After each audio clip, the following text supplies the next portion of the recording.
या जावे बापू. कशी आहेस? लई दिवसांनी बघितलं तुला. अरे मला कोणीतरी विचारा ना मी कसं आहे ते. अरे विचारते की, दम आहे का तुला? कसा आहेस? आणि रोजच्या रोज अभ्यास करतोस ना? आता दुसरा प्रश्न कोणी विचारायला सांगितला होता तुला? गण्या. वाड्यावर जाऊन आलात का? नाही, वाड्यावर नाही गेलो. आई आम्ही इकडेच राहणार आहोत, वाड्यावर नाही. इथंच? अगं मग चांगलंच आहे की. पण हे समजा आपण इथंच बोलायचं. चल आत्या, चल की नाही. या जावे बापू. या. तिचं म्हणणं आहे, जर दादाऐवजी तिला तिकीट मिळालं नाही तर दादा राजकारणातून निवृत्ती घेतोय. ती बातमी ती मीडियापर्यंत पोहोचली. असं बोलले ते तुमच्या कानावर असावं म्हणून तुम्हाला बोलवून घेतलं, सांगितलं. वामनराव, प्रकरण फारच नाजूक आहे. आपल्याला वेगळ्या पद्धतीने तोडगा काढला पाहिजे. मी बघतो काय करायचं ते. तुम्ही नका काळजी करू. त्यांनी मुंबईहून येताना एक जोकांचं पुस्तक आणलंय, त्यातले जोक्स वाचून दाखवत असो यांना. काय? गण्या बाबांना जोक वाचून दाखवतो? हो. वा. आणि बाबा काय करतात? नाही म्हणजे हसतात की झोपतात? झोपतातच जवळजवळ.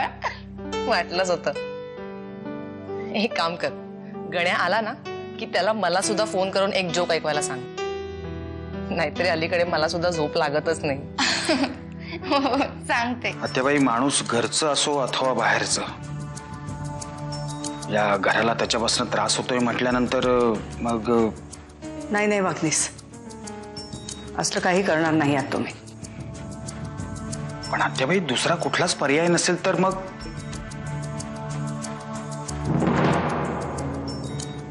ठीक आहे. तुम्ही काळजी करू नका. त्या काही कोणी कसलेल्या राजकारणी नाहीयेत. मी सांभाळेल. ती कसलेली राजकारणी नसलीये तरी एका कसलेल्या राजकारण्याची मुलगी आहे, हे विसरू नका. ठीक आहे, मी बोलतो त्यांच्याशी. वामन दादा त्यांची पुतणी आजारी आहे, तिच्यासाठी आलेत ना ते इथे. कायमचे थोडी राहणार आहेत. मुलगा झाला ना तर मी वरून नाव ठेवीन. आर्यांच्या जवळ जाणार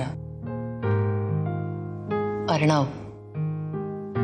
आणि जर मुलगी झाली ना तरी सुद्धा वरूनच नाव ठेवीन. आर्या. आर्या आर्यन सरतापे. किती बरं वाटतंय तुम्हाला असं हसताना बघून. मी पण असेच काय काय स्वप्न रंगवत बसायचे माझ्या बाळासाठी. मला वाटायचं किती बी कष्ट पडले तरी चालतील, पण त्याला काही कमी पडू नाही देणार मी. पण बघा ना, माझ्या नशिबाने माझे सगळे स्वप्न हिरावून घेतली माझ्यापासून. आता दुसऱ्या कुठल्या तरी मतदारसंघाचं तिकीट देतोय ते घ्या आणि निवडणूक लढवा ना. आमचा पाठिंबा राहीलच तुम्हाला. माझा विश्वास नाहीये तुमच्यावर. या घराचा निष्ठावान सेवक आहे मी अहिल्याबाईंनी. घरगुती कलहामुळे किल्लेदार घराण्याची बेअब्रू होऊ नये असं मला मनापासून वाटतं. जर का तसं झालं तर सगळ्यांचंच नुकसान होणार आहे. म्हणून मी तुम्हाला विनंती करतोय, मान्य करा. ठीक आहे, तुम्ही मला फायनल काय ते कळवा. नाचताय का बायकोच्या माहेरी येऊन? सांगा मला, तुम्हाला आवडला होता ना तो शर्ट आणि पॅन्ट? शिवाप्पा काय करत असेल ग? त्याची मुलगी नाहीये, त्याच्याकडे